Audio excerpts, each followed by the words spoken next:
গত ৭ জানুয়ারি দ্বাদশ জাতীয় সংসদ নির্বাচনে জয়ী হওয়ার মাধ্যমে নিজেদের নামের পাশে এমপি টাইটেল যুক্ত করে নিলেন বাংলার ক্রিকেটের দুই ধ্রুবতারা সাকিব আল হাসান ও মাশরাফি বিন মর্তুজা।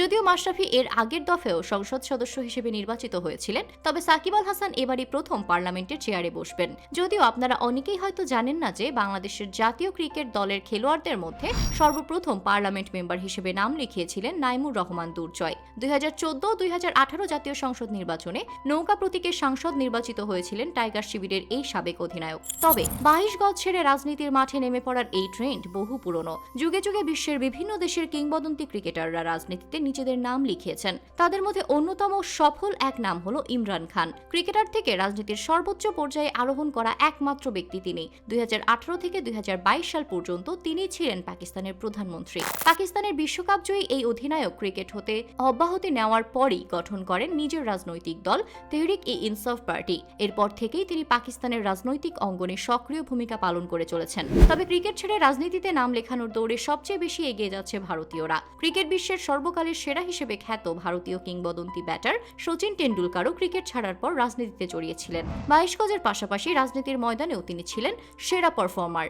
2012 সালে ভারতের রাজ্যসভার সদস্য হিসেবে নির্বাচিত হয়েছিলেন উপমহাদেশের এই কিংবদন্তি ব্যাটার। এছাড়া ভারতের আরেক কিংবদন্তি ব্যাটার গৌতম গম্ভীরও একজন দক্ষ পলিটিশিয়ান। 2019 সালে বিজেপিতে যোগদানের মাধ্যমে তিনি তার রাজনৈতিক ক্যারিয়ার শুরু করেন। 2019 সালে ভারতীয় লোকসভা সদস্য নির্বাচিত হওয়ার মাধ্যমে তিনি তার রাজনৈতিক লক্ষ্যমাত্রা পূরণে কাজ করে যাচ্ছেন।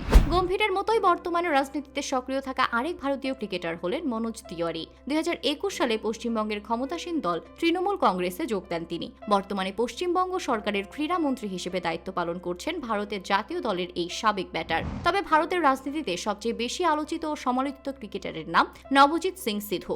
ভারতের এই সাবেক ব্যাটার 22 গজ থেকে বিদায় নেওয়ার পর রাজনীতির মাঠে এক নতুন ইনিংস শুরু করেন। 2004 ও 2009 সালে তিনি বিজেপির হয়ে লোকসভা নির্বাচনে জয়ী হয়েছিলেন। যদিও এরপর তিনি বিজেপি ছেড়ে কংগ্রেসে যোগ দেন। ভারতের এই সাবেক ক্রিকেটার পাঞ্জাব কংগ্রেসের সভাপতির পাশাপাশি পাঞ্জাব সরকারের পর্যটন ও সংস্কৃতি বিষয়ক মন্ত্রী হিসেবেও দায়িত্ব পালন করেছেন।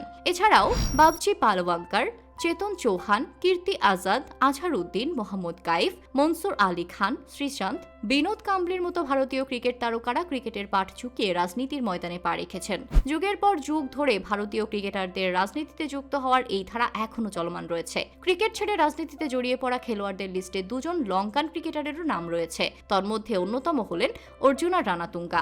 শ্রীলঙ্কার বিশ্বকাপ জয়ী এই অধিনায়ক মোট 3 বার শ্রীলঙ্কার পার্লামেন্ট মেম্বার নির্বাচিত হয়েছেন। এছাড়াও বিভিন্ন মন্ত্রণালয়ের মন্ত্রী হিসেবেও তিনি নিয়োজিত ছিলেন। অন্যদিকে শ্রীলঙ্কার জার্সিতে 22 গজ কাঁপানো কিংবদন্তি অলরাউন্ডার সনাত জয়াসুরিয়াও রাজনীতির মাঠে বেশ সক্রিয় ছিলেন। 2010 সালে ক্রিকেটের থাকা অবস্থাতেই তিনি শ্রীলঙ্কার পার্লামেন্ট মেম্বার নির্বাচিত হয়েছিলেন। এছাড়াও শ্রীলঙ্কার বিভিন্ন মন্ত্রণালয়ের ডেপুটি মিনিস্টার হিসেবেও তিনি কাজ করেছেন। তবে সাম্প্রতিক সময়ে বাংলাদেশি ক্রিকেটারদের রাজনৈতিক অঙ্গনে সক্রিয় হয়ে ওঠার বিষয়টি বাংলার ক্রিকেটকে কোন দিকে ধাবিত করবে তার সময়ই বলে দিবে।